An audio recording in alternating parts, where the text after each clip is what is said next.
Good evening बच्चों। तो कैसे हैं आप लोग। आज हम लोग नेक्स्ट टॉपिक स्टार्ट करने वाले हैं कैपेसिटर का। बेसिकली हम लोगों ने सीरीज ऑफ पैरेलल ग्रुपिंग देख लिया था। आज हम लोग कुछ उसमें इंटरेस्टिंग चीज़ें देखेंगे, कुछ न्यूमेरिकल सॉल्व करेंगे, चार्ज कैसे फाइंड करते हैं कैपेसिटर के क्रॉस वो देखेंगे, और हम लोग देखेंगे एक व्हीटस्टोन ब्रिज। काफ़ी इंपॉर्टेंट टॉपिक है व्हीटस्टोन ब्रिज, क्या होता है। That is more useful in the current electricity chapter, but still we will see that from the point of view of JEE mains and also बाकी जगह पे भी ये आते हैं. Okay, so we will see the topic Wheatstone bridge also today. उसके अलावा हम लोग सबसे मेन क्या देखने वाले थे, कैसे हम पोटेंशियल डिफरेंस फाइंड कर सकते हैं चार्ज के क्रॉस, और कैसे हम लोग फाइंड कर सकते हैं इक्विवेलेंट कैपेसिटेंस। तो हम लोग सब पे छोटे छोटे क्वेश्चन देखते जाते हैं, कुछ अपने बेसिक नॉलेज के लिए, फिर आगे हम लोग बढ़ेंगे। ठीक है, तो आज का हमारा पहला क्वेश्चन है। ठीक है, आज का हमारा पहला क्वेश्चन है,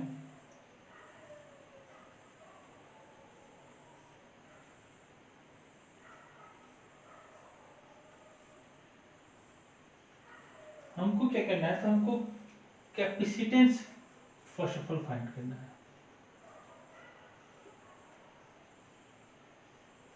ठीक है,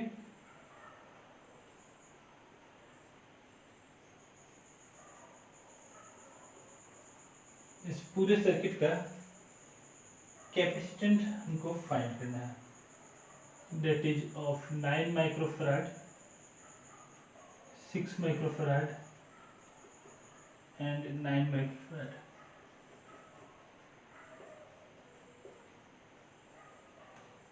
again 9 microfarad, 6 microfarad, 9 microfarad, 9 microfarad, 6 microfarad and 9 microfarad.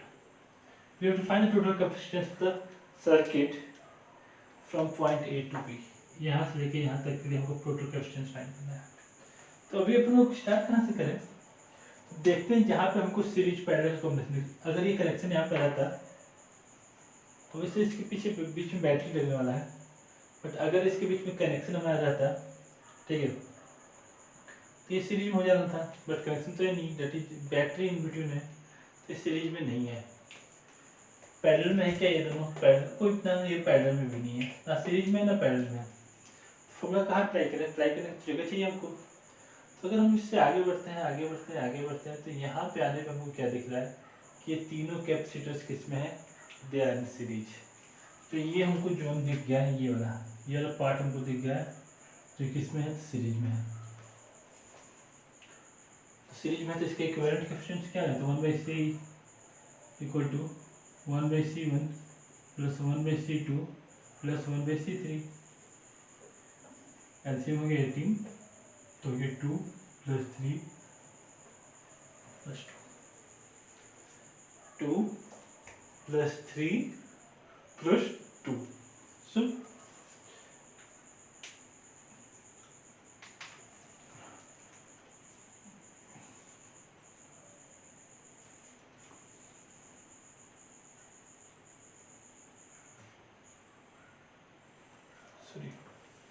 Sorry there is mistake, ये 9 माइक्रोफैराड है, वही मैं सोचूं कैसे क्वेश्चन में डिफरेंस आया, इट इज 9 माइक्रोफैराड। अगर मैं देख रहा हूँ 9 माइक्रोफैराड 9 माइक्रोफैराड 9 माइक्रोफैराड, तीनों को देखता हूँ सीरीज में, सीरीज में क्या होता है, 1/C equal to 1/C1 plus 1/C2 plus 1/C3, तो कितना हो गया, तो ये हो गया 3/9, तो C का वैल्यू कितना हो गया, तो C का वैल्यू हो गया 3 माइक्रोफैराड।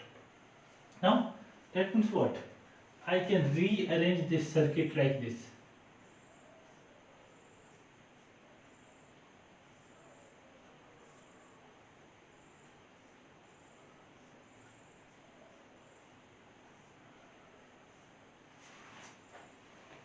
ये कितना हो गया अपने का, अपना कितना हो गया, ये हो गया 3 माइक्रोफैराड।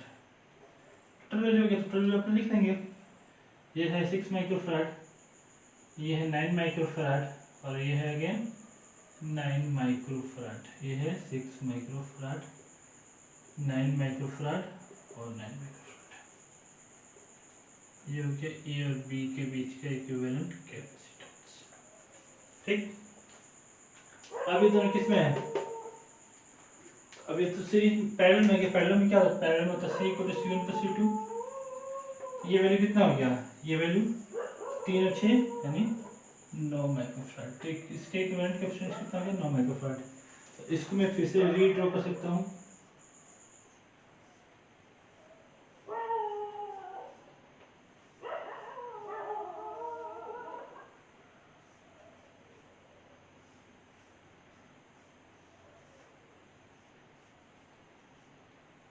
ये हो गया अपना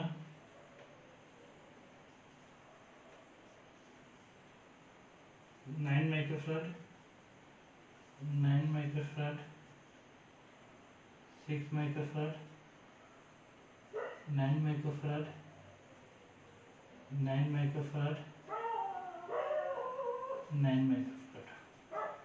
नो नो नो, अभी कितना आ जाएगा? अब इसको फिर से हम लोग निकालते हैं, इसको हम फिर से रीड्रॉ कर सकते हैं कि कितना जाएगा? 3 हो जाएगा। That can be again written as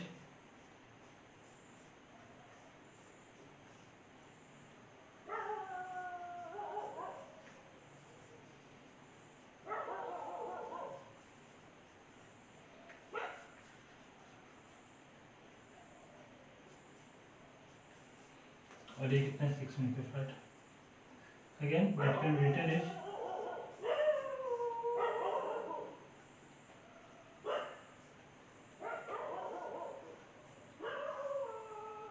again 9 series में है, पैरेलल में है 9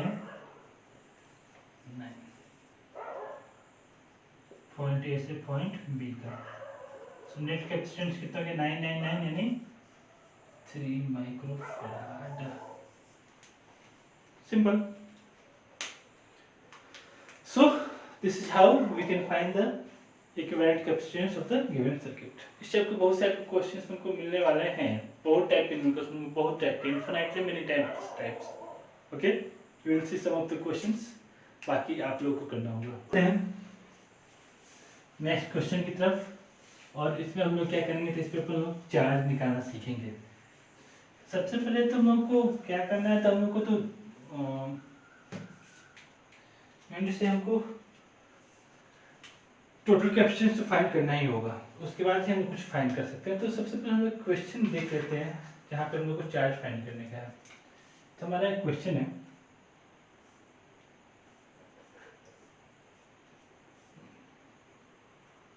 एक बेसिक क्वेश्चन से अपन स्टार्ट करेंगे।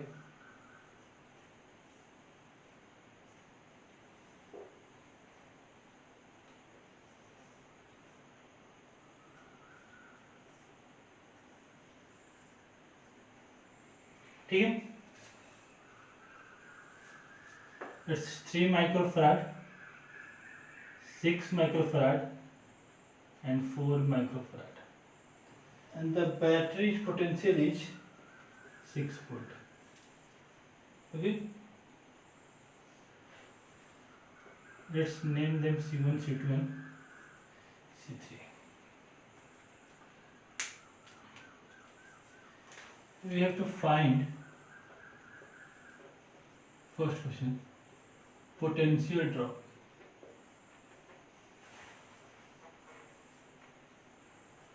across 3 microfarad capacitor. Second, charge stored across 4 microfarad capacitor. ये दो चीजें हम लोग को निकालनी है। इसके क्रॉस चार्ज के पोटेंशियल ड्रॉप कितना होगा और इसके क्रॉस चार्ज कितना स्टोर होगा, ये हमको फाइंड करना है। ठीक, तो निकालते हैं, अपन देखते हैं ना। सबसे पहले नेट कैपेसिटी फाइंड करते हैं, पूरे सर्किट का नेट कैपेसिटी फाइंड करते हैं। तो कैसे निकालेंगे? तो ये है 3 माइक्रोफैराड, ये 6 माइक्रोफैराड, ये दोनों किस में है? सीरीज में है। तो अगर ये दोनों सीरीज में है तो इसका नेट कैपेसिटी क्या हो जाएगा? C इक्वल हो जाएगा 1/C1 और सॉरी 1/C इक्वल टू हो जाएगा 1/C1 plus 1/C2। 1/C1 C1 का वैल्यू कितना है 3, C2 का वैल्यू कितना है तो 6, एलसीएम कितना हो गया 6 तो हो गया 2 3 प्लस 2। ठीक है, ये हो गया 5/6 माइक्रोफैराड। ठीक है, सॉरी ये हो जाएगा 2 और ये हो जाएगा 1 तो हो गया 3/6 इज इक्वल टू 2 माइक्रोफैराड। तो ये हम इसको रिप्लेस करके अपन लिख सकते हैं कि हो गया 2 माइक्रोफैराड का। ठीक, 2 माइक्रोफैराड हमारा कैपेसिटी हो गया एसी का। टोटल कैपेसिटी क्या हो जाएगा सर्किट का?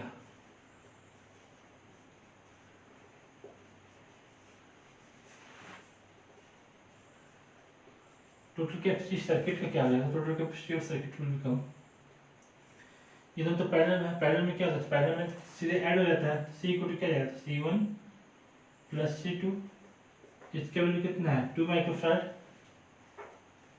नीचे वैल्यू कितना है 4 माइक्रोफैराड, नेट कैपेसिटी हो गया 6 microfarad.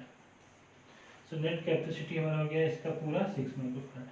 So overall the capacity of circuit becomes 6 microfarad. 6 microfarad हमारा सर्किट का कैपेसिटी हो गया। अब अपन आगे चलते हैं। तो जब सर्किट का कैपेसिटी होगा 6 माइक्रोफैराड, तो what is the net charge, total charge of the circuit? तो Q इक्वल टू क्या होता है, Q equal to C into B। Total capacity कितना है, टोटल कैपेसिटी हमारा 6 माइक्रोफैराड, 6 इंटू 10⁻6। वोल्टेज कितना था 6 तो हो गया 36 into 10⁻6 coulomb. That is the total charge stored in the circuit. ठीक, ये हमारे सर्किट में टोटल चार्ज स्टोर हो गया। अब हमको क्या करना है, ये था 2 माइक्रोफैराड, सॉरी 3 माइक्रोफैराड और ये था 6 माइक्रोफैराड। हमको 3 माइक्रोफैराड के क्रॉस वोल्टेज ड्रॉप निकालना था। क्या निकालना था, तो टोटल वोल्टेज ड्रॉप निकालते हैं इसके क्रॉस। सबसे पहले हम देख रहे हैं कि इसके क्रॉस टोटल चार्ज कितना फ्लो कर रहा है। अगर हमको चार्ज उसके क्रॉस निकल गया तो Q इक्वल टू CV होता है, Q इक्वल टू CV होता है। अगर इसे CVC पता है तो हम भी निकालेंगे। ठीक है, टोटल चार्ज इसके क्रॉस कितना फ्लो होगा वो हमको देखना होगा। So if the total charge is 36 into 10⁻6 coulomb which is total charge जो सर्किट से निकलेगा हमारा ये 36 into 10⁻6 कूलम। इसमें कितना जाएगा और इसमें कितना जाएगा ये हमको देखना है, दोनों में कितना कितना चार्ज जाएगा। ठीक, तो कैसे फाइंड करें हम कितना चार्ज उसमें जाने वाला है। कैन सी दैट ओवरऑल इसका पोटेंशियल, दोनों के क्रॉस दोनों मिलाकर पोटेंशियल कितना जाने वाला है, टोटल मिलाकर पोटेंशियल कितना जाने वाला है हमको जानना है। जो टोटल पोटेंशियल इसमें जाएगा हमारा, टोटल पोटेंशियल कितना आ जाएगा, टोटल पोटेंशियल हमारा हो जाएगा 6 वोल्ट, क्योंकि दोनों पैरेलल में है। जितना वोल्टेज यहाँ पर ड्रॉप होगा उतना वोल्टेज यहाँ पर ड्रॉप होगा। पैरेलल हम लोगों ने क्या देखा था कि potential drop across the circuit will be same. दोनों इसमें जितना पोटेंशियल ड्रॉप होगा उन दोनों मिलाकर भी उतना ही पोटेंशियल ड्रॉप होगा। तो ये 4 माइक्रोफैराड तो कह सकते हैं ओवरऑल पोटेंशियल ड्रॉप कितना हो गया, तो ओवरऑल पोटेंशियल ड्रॉप हो गया हमारा कितना, तो 6 volt. So charge stored in upper part, total Q1 लेता है तो इसको लिखते हैं C1 इंटू B। कितना कैपेसिटी है दोनों मिलाकर, तो दोनों मिलाकर हमारा 3 इंटू 10⁻6 ये था मेरा टोटल कैपेसिटी। और पोटेंशियल ड्रॉप कितना 6 यानी 18 इंटू 10⁻6 कूलम जो होगा ये हमारा चार्ज स्टोर होगा किधर, तो अपर पार्ट में होगा। अपर पार्ट में कितना होगा, तो 18 इंटू 10⁻6 कूलम चार्ज हमारा स्टोर होने वाला है। और नीचे के पार्ट में कितना होगा, तो नीचे के पार्ट में भी उतना ही चार्ज स्टोर होने वाला है। तो दोनों के कुछ चार्ज हमारा सेम स्टोर होने वाला है। वोट होना तो नहीं चाहिए था। वेट,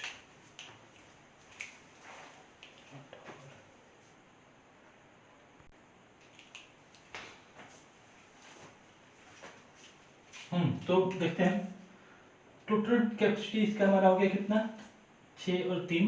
अगर हम इसको निकालते तो कितना आता हमारा, ये 2 माइक्रोफैराड आ रहा था। ठीक है, charge storage upper part it is total charge Q equal to C। Capacitance कितना है, तो 2 × 10⁻⁶, और पोटेंशियल ड्रॉप कितना था 6, यानी हो गया 12 × 10⁻⁶ कूलम्ब चार्ज जो है ये अपर पार्ट में स्टोर्ड होगा। इसको हम लिख लेते हैं Q1।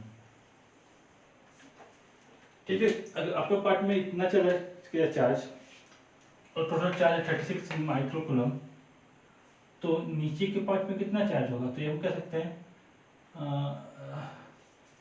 24 × 10⁻⁶ कूलम्ब। ये चला गया हमारा नीचे के पार्ट में। ठीक है, तो ये दोनों का चार्ज का डिस्ट्रीब्यूशन हमारा हो गया Q1 Q2। अब जितना चार्ज इसमें जाएगा उतना चार्ज इसमें जाएगा, ये तो फिक्स है कि दोनों सीरीज में है। अब what will be the potential drop, so potential drop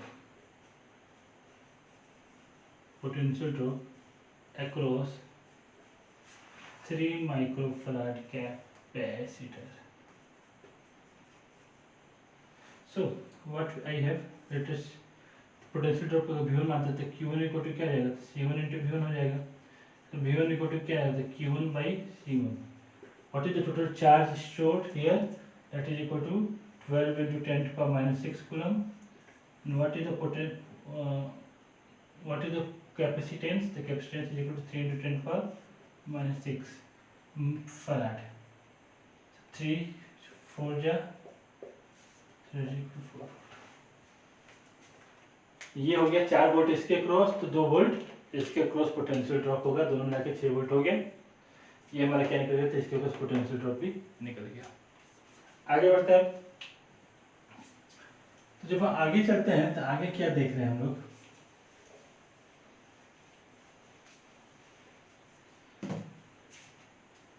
मेरे को क्या करना था, इसके क्रॉस कितना चार्ज है ये भी तो फाइंड करना था। तो अभी इसमें हमको कुछ करने की जरूरत नहीं है, ऑलरेडी हम लोग निकाल चुके थे। Q2 कितना था हमारा, Q2 इक्वल टू था 24 × 10⁻⁶ कूलम्ब।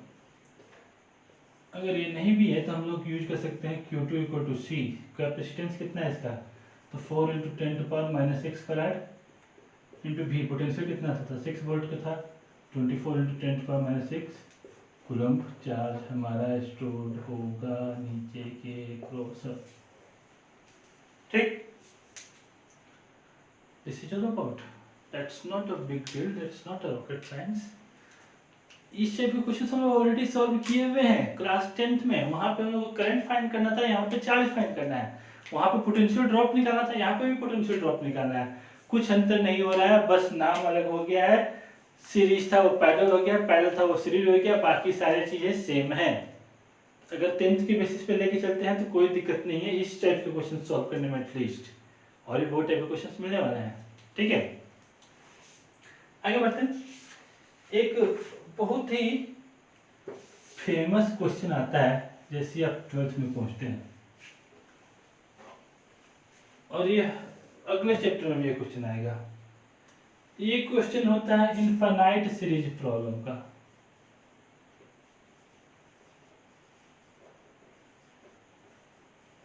ये इनफाइनाइट सीरीज वाले कुछ प्रॉब्लम्स आते हैं भाई, जो खत्म ही नहीं होते। बोलते हैं कि हम नहीं खत्म होने वाले हैं, हम चलते रहेंगे चलते रहेंगे चलते रहेंगे, हमको निकाल के दिखाओ। तो क्वेश्चन से आते हैं क्या है, लोग देख लेते हैं इस टाइप के क्वेश्चन। सभी क्वेश्चन को हम लोग लगभग इसी मेथड से सॉल्व करेंगे, इनफाइनाइट से जो भी क्वेश्चन होंगे। ठीक है, तो ए और बी हो गया 2 इंड, यहाँ पे है 1 माइक्रोफैराड का एक कैपेसिटर। फिर आगे गए, यहाँ पे 2 माइक्रोफैराड का ले लिए, फिर 1 माइक्रोफैराड आ गया। ठीक है, नीचे में कुछ नहीं है। फिर 2 माइक्रोफैराड ले लिए, फिर 1 माइक्रोफैराड आ गया। फिर एक 2 माइक्रोफैराड ले लिए, फिर एक 1 माइक्रोफैराड आ गया, और इस तरह से ये अनंत से भी आगे बढ़ता गया। ये जो हमारा सीरीज है it is going on and on and on, ये रुकने वाला नहीं है। हमको क्या करना है, तो हमको इसका कैपेसिटेंस फाइंड करना है भाई। तो जो चीज रुकना ही नहीं है तो उसका कैपेसिटेंस कैसे फाइंड करें, ये तो हमारा बहुत बड़ा प्रॉब्लम आने वाला है। तो क्या करें जहाँ पे हम इन्फिनिटी तक जा रहे हैं। अगर आप मैथ के स्टूडेंट हैं तो हमको नहीं लगता कि बहुत बड़ी बात है ये। मैथ वाले तो कर किए हुए हैं इस टाइप के क्वेश्चंस मतलब जहाँ पे एपी हम लोग एपी जीपी ये सब पढ़े होंगे वहाँ पे इस टाइप के क्वेश्चन देखे होंगे। लेकिन ये हमारा है सीपी, ये कैपेसिटर प्रॉब्लम, तो हमको इसको सॉल्व करना है। अब क्या करते हैं इसको देखिए, हम लोग क्या करते हैं, ध्यान से देखिएगा, फिर मत पूछिए कैसे हुआ, ठीक है। जहाँ पे इस टाइप के क्वेश्चन हो, ठीक, तो हम देखते हैं कि ये किस टाइप का ग्रुप बन रहा है, तो देखते हैं किस टाइप की ये चीज को रिपीट कर रहा है। देखिए इसको, यही पैटर्न बार बार रिपीट हुआ है, यही रिपीटेशन है, यही चीज बार बार रिपीट हो रहा है, ठीक। हम क्या चाहते हैं, तो हम चाहते हैं कि ये रिपीटेशन खत्म हो जाए, ठीक। हम इस रिपीटेशन को खत्म करना चाहते हैं, ठीक है। तो क्या करते हैं, let net capacitance of the circuit, net capacitance of the circuit be x, it is microfarad, x है माइक्रोफैराड टर्म में, ठीक है, ठीक है ना। देखिएगा जादू होने वाला है, नजर नहीं चिपकाना है, एकदम एकदम गौर से देखते रहना है अपने फोन के स्क्रीन को, एकदम नजर नहीं चिपकाना है। और ये रहा हमारा जादू। तो ये क्या कर दिया सर, ये तो गेम कर दिए सर आप, ये कैसे हो गया, कैसे हो गया, 1 माइक्रोफैराड 2 माइक्रोफैराड, x माइक्रोफैराड कहाँ से आ गया। तो बोले कि भाई हम तो लिखे हैं net capacitance of the circuit is x microfarad. क्या किया अभी हम, तो भी हम लोग बात करते हैं, भाई हम इंडियन है तो हम मुकेश अंबानी की बात करते हैं।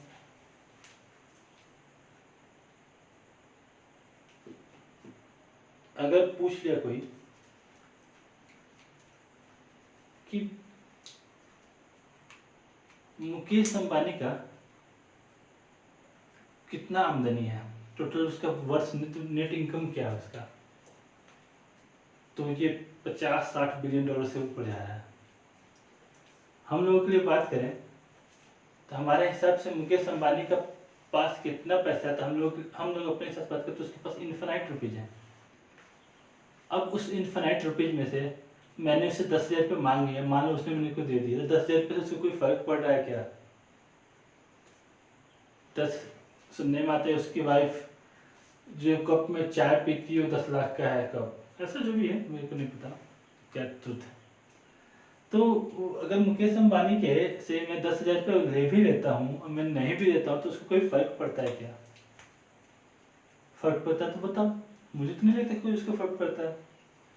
अब उस हिसाब से ये रहा मुकेश अंबानी का संपत्ति 1 2 3 4 ऐसे करके इनफाइनाइट है, और उस इनफाइनाइट में से एक पार्ट में कट कर लूँ, एक पार्ट कट करके हटा लूँ, तो क्या इन्फिनिटी से कुछ कम हो जाएगा, नहीं, कोई फर्क नहीं पड़ने वाला है उसको। तो मैंने क्या किया, इस इन्फिनिटी सीरीज में से एक पार्ट कट करके रख लिया, ये पार्ट। तो अगर इनिशियली x माइक्रोफैराड था तो अभी भी तो x माइक्रोफैराड ही रहेगा ना, इस टोटल कैपेसिटेंस को हमने x के रूप में लिख लिया, इन्फिनिटी में से एक पार्ट कट कर लेते बस। और क्योंकि मैंने इन्फिनिटी में से एक पार्ट कट किया तो उसको कोई फर्क नहीं पड़ने वाला है, तो एज इट इज रह गया, एज इट इज कितना रह गया, तो वो वैसे ही का वैसे ही रह गया। आगे बढ़ते हैं। अब जब हम आगे बढ़ते हैं तो हम लोग क्या देख रहे हैं, ये 1 माइक्रोफैराड है, ये 2 माइक्रोफैराड है, ये x माइक्रोफैराड है, दैट इज फाइन, कोई दिक्कत नहीं चल रहा है। अब ये दोनों किस में आ गया भाई, ये दोनों तो सीरीज में आ गया, 2 माइक्रोफैराड और x माइक्रोफैराड किस में आ गया, तो सीरीज में आ गया। Now x microfarad and 2 microfarad are in series. अब अगर ये दोनों सीरीज में है, इसका नेट कैपेसिटेंस कैसे निकालेंगे, इसका नेट कैपेसिटेंस हो जाएगा 1/2 plus 1/x, 1/2 plus 1/x। LCM ले लेंगे 2x, तो ये हो जाएगा x प्लस 2। ठीक है, तो अब c की वैल्यू क्या होगा, c इक्वल हो गया 2x अपॉन x प्लस 2। मतलब इन दोनों की जगह पे मैं क्या लिख सकता हूँ, तो इन दोनों की जगह पे मैं लिख सकता हूँ, अब हो गया 2x अपॉन x प्लस 2। ठीक है, ये हमारा नेट कैपेसिटेंस उस पर्टिकुलर का हो गया। अब ये दोनों किस में है, अब ये दोनों सीरीज में है, तो अब ये नेट वैल्यू कितना आ जाएगा, नेट वैल्यू हो जाएगा 1 plus 2x upon x plus 2 microfarad. और ये जो नेट वैल्यू हम जो जोड़ के निकाल रहे हैं किसके बराबर होगा, ये जो टर्म जोड़ जाके माइनस फाइंड कर रहे हैं तो किसके बराबर होगा, तो पूरे सर्किट के नेट कैपेसिटेंस के बराबर। और नेट कैपेसिटेंस को उन्होंने क्या माना था, नेट कैपेसिटेंस को उन्होंने माना था x। So x equal to 1 plus 2x by x plus 2. That implies that x equal to x plus 2 plus 2x upon x plus 2. ठीक,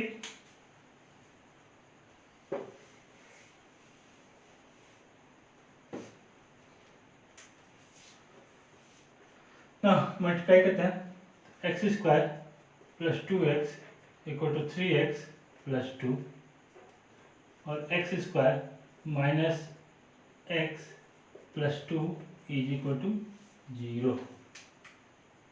ठीक,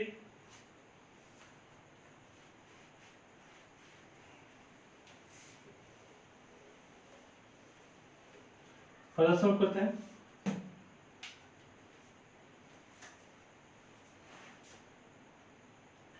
x square minus x it is equal to splitting middle term हो रहा है क्या, हो जाएगा। Net capacitance is x square minus 2x plus x minus 2 equal to 0। x common लिए तो x माइनस 2 प्लस 1 कॉमन लिए तो x minus 2 is equal to 0। So either x equal to 2 और x equal to minus 1। So can since the capacitance can not be negative, the capacitance should be positive. So the net capacitance of the circuit, net capacitance of the circuit is equal to 2 microfarad. Net capacitance of the circuit is equal to 2 microfarad. Now this is the way how to produce in such type of problems. It is not necessary that all the questions are like this. इस तरीके से हम लोग को process कर सकते हैं। कहाँ से हम लोग प्रोसेस करें, हमको उसमें क्या फाइंड करना पड़ेगा, तो हमको फाइंड करना पड़ेगा सिमिलरिटी कहाँ से हमको दिख रही है।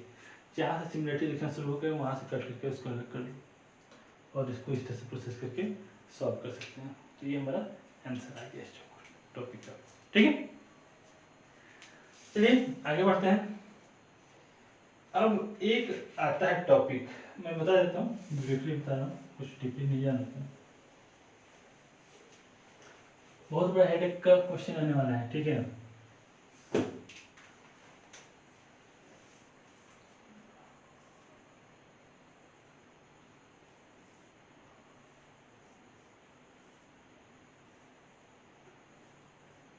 इसको बोलते हैं व्हीटस्टोन ब्रिज।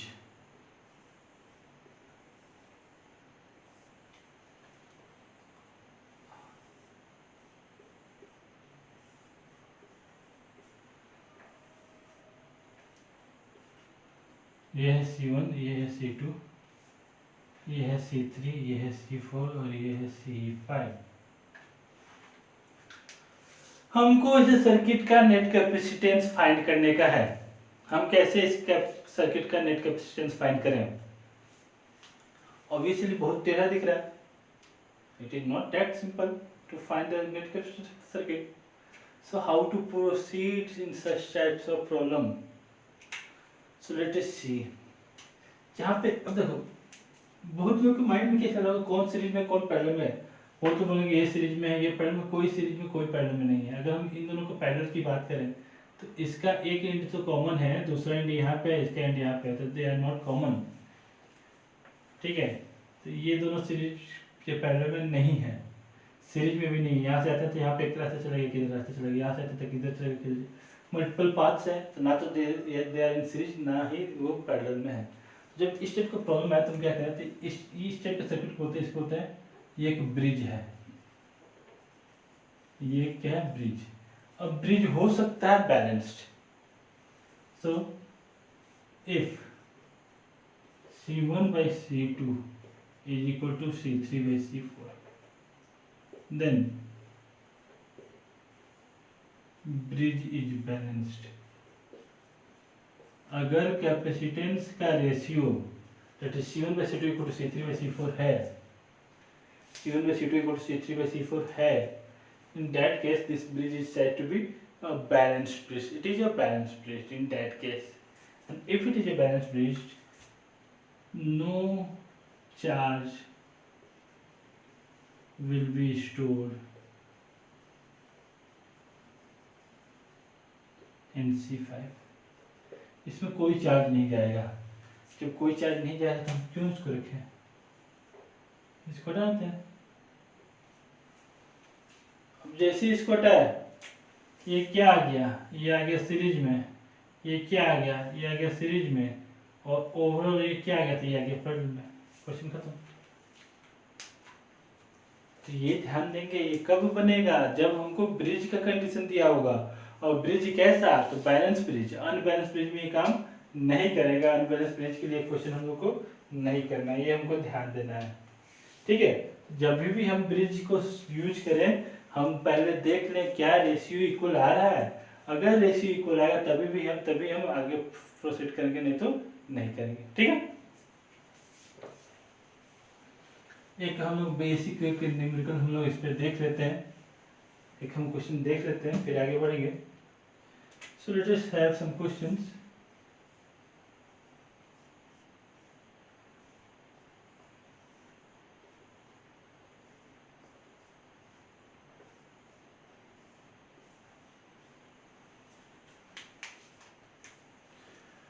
ये लेते हैं 2 माइक्रोफैराड, लेते हैं 4 माइक्रोफैराड, ये लेते हैं 6 माइक्रोफैराड, ये लेते हैं 8 माइक्रोफैराड, और ये लेते हैं 10 microfarad.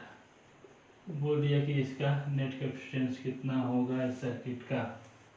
What is the net capacitance of the given circuit. So since 2/4 equal to 6 by, sorry इसको 12 लेंगे, 2/4 इक्वल टू 6/12। ये रेशियो क्या है, ये रेशियो सेम है, ये रेशियो इक्वल है। I can say since C1 by C2 is equal to C3 by C4। इस C5 को क्या निकाल सकते हैं, C5 can be neglected. C5 को हम लोग नेगलेक्ट कर सकते हैं, तो इसको हम हटा देते हैं। अब ये क्या हो गया, ये सीरीज में हो गया, तो सीरीज में क्या होगा, तो क्या हो जाएगा, तो 1/C equal to 1/2 plus 1/6। LCM कितना हो गया 6, तो हो गया 3 प्लस 1/C इक्वल टू 4/6। तो C का वैल्यू क्या हो गया, C equal to 6/4 which equal to 1.5 microfarad. ठीक है, C इक्वल टू 1.5 माइक्रोफैराड। नीचे में आते हैं, तो नीचे में लिखेंगे 1/C equal to 1/C1 plus 1/C2। LCM ले लिए 12, तो हो जाएगा 3 प्लस ये हो गया हमारा 1 which equal to 4/12। So C equal to 12/4, 12/4 equal to 3 microfarad. ठीक है, now this can be written as, ये हमारा हो गया, ऊपर में हो गया 1.5 माइक्रोफैराड, तो इसको हम लोग लिख लेते सीधे,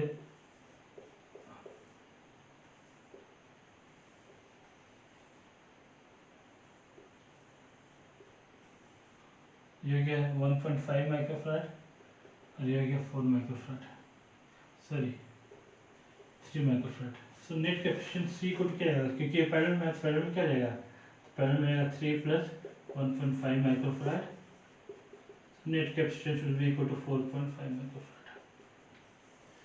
देख सकते हैं कि ब्रिज बैलेंस हो जाता है तो कितना इजीली हम लोग इसको सॉल्व कर पा रहे हैं। We can solve this question so easily if the bridge is balanced, but if the bridge is not balanced, पसीने छूट जाने भाई हमारे। क्वेश्चन को सॉल्व करने में पसीने छूट जाने हैं, आपके भी पसीने छूटेंगे, टेंशन नहीं लेना है। तो ये हम लोग व्हीटस्टोन ब्रिज का यूज कर सकते हैं अगर हमारा क्वेश्चन, अगर हमारा ब्रिज बैलेंस हो तो। ब्रिज बैलेंस नहीं हो तो उसको पार करने की जरूरत ना करें, छोड़ दें, ब्रिज से वापस लौट जाएं। ठीक है? So this is all about from the today class. See you tomorrow at the same time. Till then, good night.